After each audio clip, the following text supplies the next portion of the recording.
Hello दोस्तों, welcome back. आज हम बात करेंगे टाइटन स्टॉक की। अब बात करेंगे कि टाइटन स्टॉक में इतनी गिरावट के बाद अब इन्वेस्टर्स क्या करें, क्योंकि टाइटन एक इन्वेस्टर्स पोर्टफोलियो स्टॉक था जिसको लोग लॉन्ग टर्म के लिए अपने एज इन्वेस्टमेंट रख रहे थे, और अब उसमें ऑलमोस्ट 10% 11% गिरावट आ चुकी है।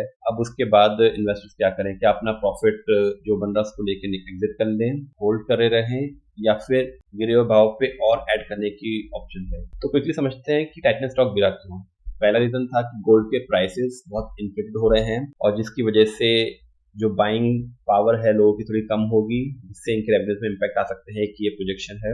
दूसरा, जो इनके कॉम्पिटिटर्स हैं जैसे कल्याणी ज्वेलर्स, उनके रिजल्ट्स काफी अच्छा है कंपेयर टू टाइटन। और तीसरा, जो कमिंग क्वार्टर है उसमें कोई भी फेस्टिव सीजन, मैरिज सीजन नहीं नजर आ रहा है। एक हॉलिडे पीरियड चल रहा है, तो जिसमें बाय डिफॉल्ट ज्वेलरी की बाइंग कम रहती है इस क्वार्टर में। तो ये 3 रीजन मिला के स्टॉक में गिरावट है। अब टेक्निकली देख लेते हैं स्टॉक में क्या नजर आ रहा है। तो देखिए, ऑलरेडी 13 अप्रैल को हमने ये पोस्ट किया था कि टाइटन में एक अलर्ट स्टॉक फॉल हो सकता है, एक अच्छी गिरावट हो सकती है, और एक बहुत अच्छा पॉइंट था इसको कैप्चर करने का।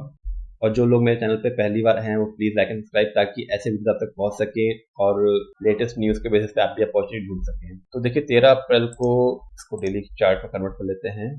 13 अप्रैल के आसपास यहाँ पे स्टॉक का भाव था 3600, और 3600 से देखिए ऑलमोस्ट कितना गिर चुका है स्टॉक, 11%। तो 11% तक गिरावट को कैप्चर कर सकते थे, आप प्रॉफिट बना सकते थे। पर एनीवेज, अब देखते हैं कि आगे क्या है। तो स्टॉक ने एक लाइफ टाइम हाई बनाया था यहाँ पे, जो कि था 3875 का, और उसके बाद एक कंसोलिडेशन हुआ।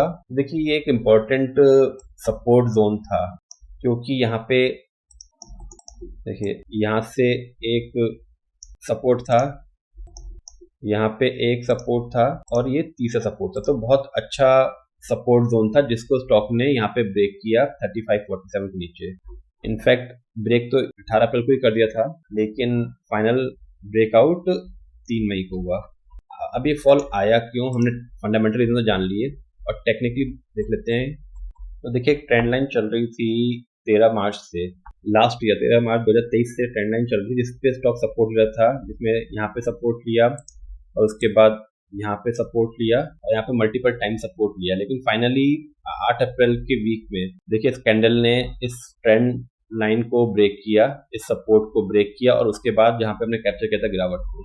अब यहाँ पे दो, एक तो हमने रेजिस्टेंस लाइन थी जो 3 मार्कर हमने पॉइंट किए, यहाँ पे स्ट्रॉन्ग सपोर्ट था और रेजिस्टेंस लाइन, ये तीनों मिला के ब्रेक हुई। अब नीचे क्या करें, कहाँ तक लेवल नजर आ रहे हैं? तो एक पॉइंट ये है, इसको अगर हम डेली में कन्वर्ट कर लेते हैं, देखिए एक पॉइंट ये बहुत इंपॉर्टेंट सपोर्ट जोन था, क्योंकि स्टॉक में यहाँ पे मल्टीपल टाइम्स 18 सितंबर को, 13 अक्टूबर को, 7 नवंबर को मल्टीपल टाइम्स यहाँ से रेजिस्टेंस मिला था, जिसको ब्रेकआउट करने के बाद ही स्टॉक भागा था। तो ये एक बहुत ही इंपॉर्टेंट सपोर्ट जोन था जिसको स्टॉक ने आज ब्रेक किया 3314 को, और नीचे में 3270 पे आया। अब इसके बाद अगर बात करें तो नेक्स्ट इंपॉर्टेंट सपोर्ट लेवल जो आ रहा है, देखिए वो एक इस पॉइंट पे है, क्योंकि स्टॉक यहाँ पे एक सपोर्ट लिया, यहाँ पे एक इंपॉर्टेंट रेजिस्टेंस था जहाँ से ब्रेकआउट हुआ था, और देखिए मल्टीपल टाइम्स इस पॉइंट पे देखिए जहाँ पे सपोर्ट लिया था स्टॉक ने ब्रेकआउट के बाद, और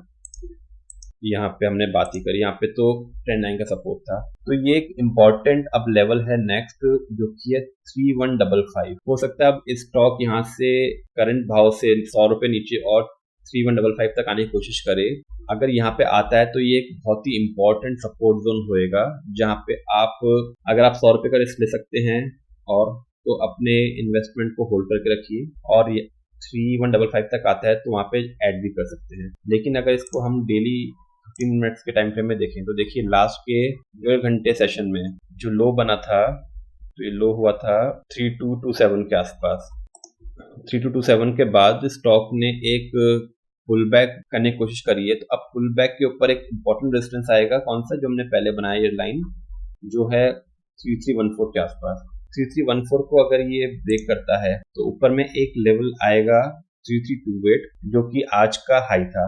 ये लेवल अगर स्टॉक ब्रेक करता है और सस्टेन करता है इसके ऊपर में, तो एक पॉसिबिलिटी है कि जो डाउनफॉल है वो पूरा हो गया और यहाँ से स्टॉक थोड़ा रिबाउंड करे, और पर ये पक्का है कि स्टॉक अब कुछ टाइम तक एक रेंज में रहेगा, एटलीस्ट एक क्वार्टर, जिसमें नीचे की तरफ हमने बात करी 3155 और ऊपर में 3541, ये एक जोन है जिसके बीच में स्टॉक रहेगा। लिंक पॉइंट है 3330 जो कि आज का हाई। तो होप दोस्तों आपको एनालिसिस अच्छी लगी होगी और उसके बेसिस पे आप अपने इन्वेस्टमेंट को मैनेज कर पाएंगे। थैंक यू, और अगर आपको कंटेंट अच्छा लगा तो प्लीज लाइक एंड सब्सक्राइब।